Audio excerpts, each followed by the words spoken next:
Hello friends, now let us study the process called as microsporogenesis.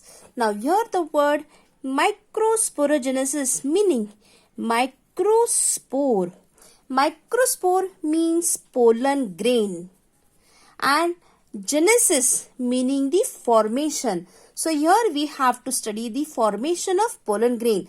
The process in which pollen grain is formed, that is called as microsporogenesis. Simply you can define microsporogenesis is the formation of pollen grain. In this case, each microspore mother cell MMC, that gives rise to the pollen grain, that divides meiotically. We have seen meiosis, that is forming the diploid cell. It undergoes meiosis to form the tetrad or haploid microspore or the pollen grain. Simply you can say microsporogenesis is the process of formation of the pollen grain, and the pollen grain is always haploid. Now let us study the structure of the microspore. Microspore, or that is the pollen grain, as it is microscopic, it is very small, it is said as microspore. It is called as pollen grain. This typical pollen grain is always non-motile. Non-motile, that is, it cannot move from one place to another by itself. It has to be carried by certain agents. It is haploid. Always the gametes are haploid. Unicellular, that is, it is made up of single nucleus.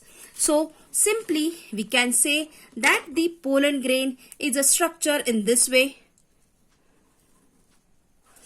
It is just a structure with single nucleus. Microscopic, non-motile, haploid, uninucleated structure. Now this pollen grain, it is surrounded by two layers.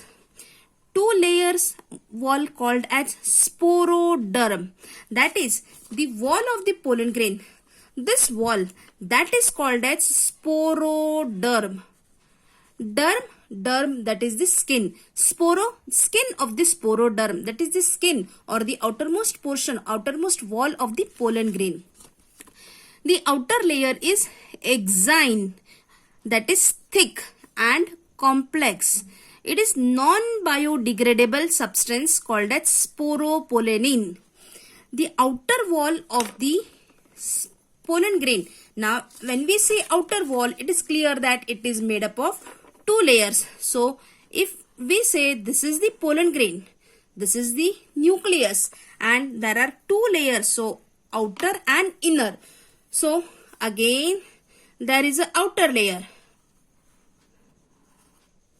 So this is the outer layer. That means this is the inner layer. Now when we say that outer layer and the inner layer, outer layer is called as exine, and that is complex and non-biodegradable. Non-biodegradable means when the pollen grain falls from one place to another, it does not get degraded. It remains viable for a longer period of time because it is made up of a certain chemical, and that chemical is called as sporopollenin. You have to remember the word sporopollenin. It may be smooth or with a sculpture pattern. Characteristics of this species, that means the pollen grain, the outer layer, what we call exine, that may be smooth, or here it is not mentioned, it may be rough.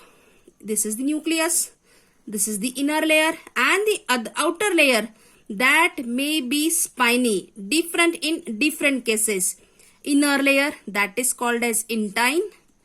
Outer layer, that is called as exine, and this is the nucleus. This outer layer sometimes smooth, sometimes spiny. Here it is said that it is a sculptured pattern.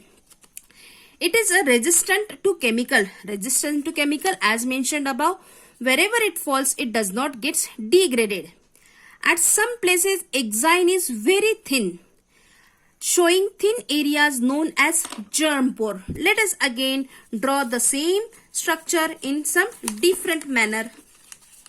Now if I draw this pollen grain once again, at some places the exine is thin walled, and at some places you will find it is interrupted. That is, you can draw in this way. At 3 places there are some pores. There are some pores and these are called as germ pores. These are called as germ pores, and this germ pore is utilized for the pollen tube to come out through the germination that we'll see later on. And the inner wall is called as intine, and intine consists of the cellulose or pectin. Simple thing, we can see this is the answer, but it's very simple. Microsporogenesis, formation of the pollen grain, that is the haploid. Structure of microspore or the pollen grain, just the underlined words are important. It is non-motile, that is cannot move from one place to another. Haploid, unicellular. The wall is made up of sporoderm. It is a special type of chemical.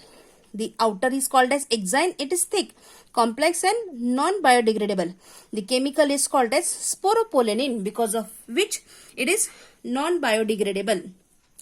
At some places this exine is broken or very thin, that is called as germ pore, and the inner wall that is called as intine, and that is made up of cellulose and pectin. So here we have finished the simple structure, that is the structure of the pollen grain. Simply here you can see the pollen grain.